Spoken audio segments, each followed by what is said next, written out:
Salut à tous, bienvenue dans cette nouvelle vidéo. Donc j'espère que vous allez bien. Donc on se retrouve sur la chaîne aujourd'hui pour une petite vidéo courte. On va parler des 20 choses qu'il y a en Équateur et pas en France.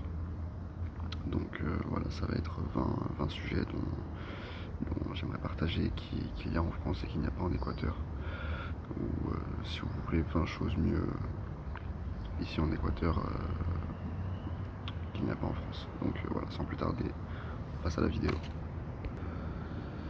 Donc alors premièrement, la première impression que vous pouvez avoir ici, c'est que c'est le Far West. Ça veut dire que vous pouvez avoir des fois vous pouvez voir des motos où il y a 3 ou 4 personnes dedans, des fois sans casque, des fois avec un petit, voire un bébé que la personne porte devant elle ou derrière elle s'ils sont 3.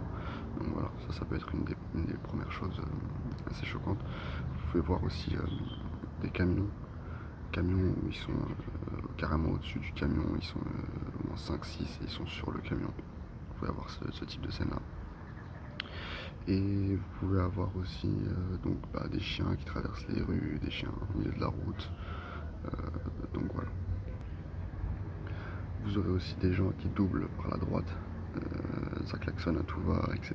Donc voilà, faut être accroché. Voilà, c'est l'Amérique latine, hein, tout simplement. Pareil pour les passages piétons. Ici, les passages piétons, c'est les voitures qui ont la priorité, quoi. C'est pas encore comme en France où le piéton, une fois que tu poses le pied dedans, c'est bon, t'es prioritaire. Non, ici, c'est pas du tout comme ça. Si la voiture elle est lancée, que tu sois sur le passage piéton ou pas, il va essayer de passer dans tous les cas. Donc voilà, aussi, ce qui peut être aussi un peu choquant, c'est à votre arrivée, par exemple, si vous venez de la France, etc. Vous allez arriver à Quito, donc peut-être vous allez passer une nuit d'hôtel, vous n'allez pas forcément vous rendre compte. Et ensuite, bon, quand vous allez arriver, je sais pas, que ce soit sur la côte ou une autre ville, c'est le contraste entre la pauvreté et les maisons normales ou avec un standard élevé, etc. Donc c'est côte à côte, donc ça peut faire un peu bizarre. Donc on peut se dire, mais putain, je suis dans un ghetto, etc. Où est-ce que je me suis mis? Mais c'est normal, vous avez l'habitude de tout propre, les rues, etc. en France, tout bien, les immeubles bien. Et vous arrivez, il y a des maisons à moitié cassées, pas peintes, et à côté il y a des maisons super propres. Donc voilà, ça peut être un contraste un peu choquant, mais c'est comme ça, c'est l'Équateur. Et il y a des endroits où c'est vraiment très propre, bitumé, il y a des buildings, etc. Mais il y a des endroits où il n'y a pas de bitume, c'est encore des routes en terre, etc. Donc voilà. Deuxième, troisième point, ça va être pour l'essence. Ici, vous avez des personnes qui vous mettent l'essence. Donc c'est un peu comme en Espagne où les personnes vous mettent l'essence à la station. Vous leur dites voilà combien, hop, vous voulez de l'éco, etc. Ils vous mettent de l'essence. Et puis voilà, vous payez juste le compte rond et puis c'est tout. Il n'y a pas besoin de pourboire, contrairement en Espagne, où vous leur donnez un pourboire pour le service. Ici, c'est comme ça en fait, ils vous mettent l'essence, donc ça c'est top. Voilà. Ensuite, un autre point que je pensais que ça ne se faisait même plus, ce genre de truc là, c'est qu'ici, ils peuvent vous avez dans un endroit où on va vous cirer les chaussures. Donc voilà, vous vous asseyez 10-15 minutes et il y a une personne qui vous cire les chaussures. Donc voilà. Je vais essayer d'avoir le moustique. Ouais. Donc voilà, ça peut être bien pour ceux qui ont des chaussures à cirer, quoi, tout simplement. Donc ça, je l'avais déjà dit, mais bon, on va quand même passer sur ce point-là, c'est qu'il y a pas mal de chiens en liberté. Donc ça, après, c'est comme ça, hein. Ici c'est propre à l'Équateur ou à l'Amérique latine, mais il y a pas mal de chiens en liberté.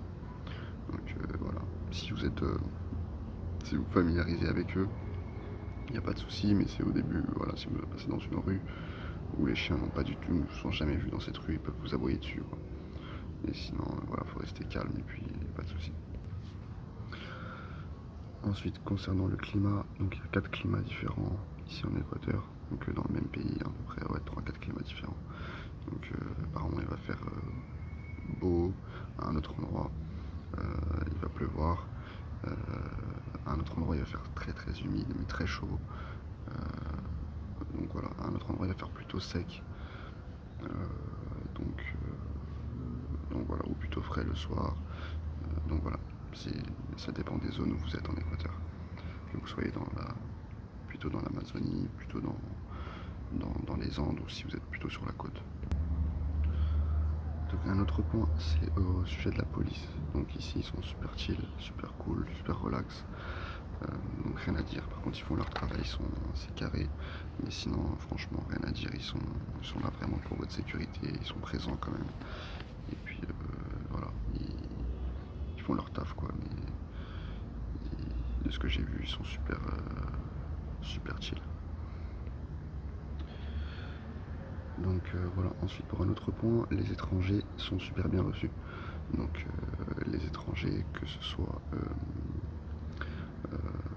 dans différentes structures, dans différents endroits, les étrangers sont en général très bien reçus.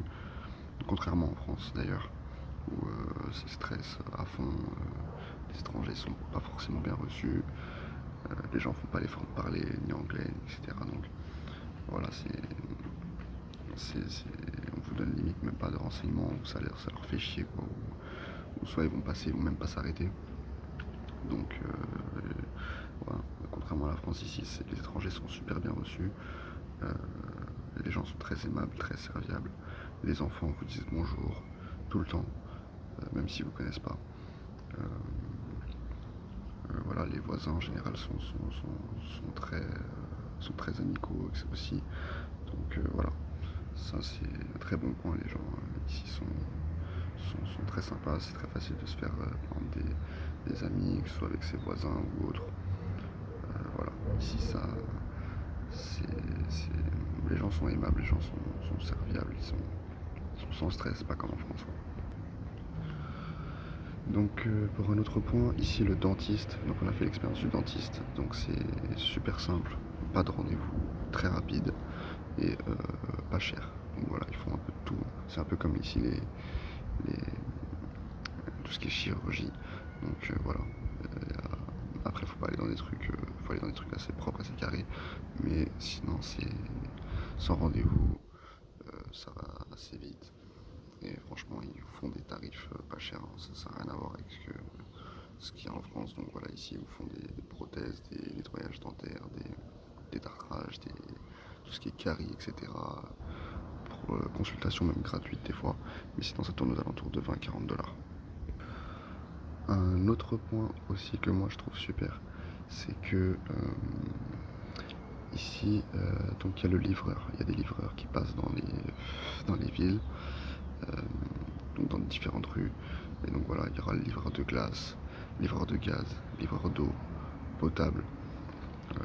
Parce que bon, c'est pas partout que l'eau on dit qu'elle est potable, mais bon, la plupart des gens préfèrent boire en eau de bouteille. Et puis ils achètent des bouteilles où ils se font livrer une autre bouteille à 5 litres ou 20 litres. Et puis voilà, les gens utilisent l'eau ici plus pour se doucher, plus pour tout ce qui est voilà, pour laver le linge, etc. Et sinon pour tout ce qui est café, tout ce qui est boire de l'eau, la plupart des gens utilisent l'eau de bouteille, même si l'eau est potable. Donc voilà, il y a le livreur de fruits et légumes qui va passer. Généralement ça va être 15 bananes pour 1 $ par exemple, 4 avocats pour 1 $. Donc c'est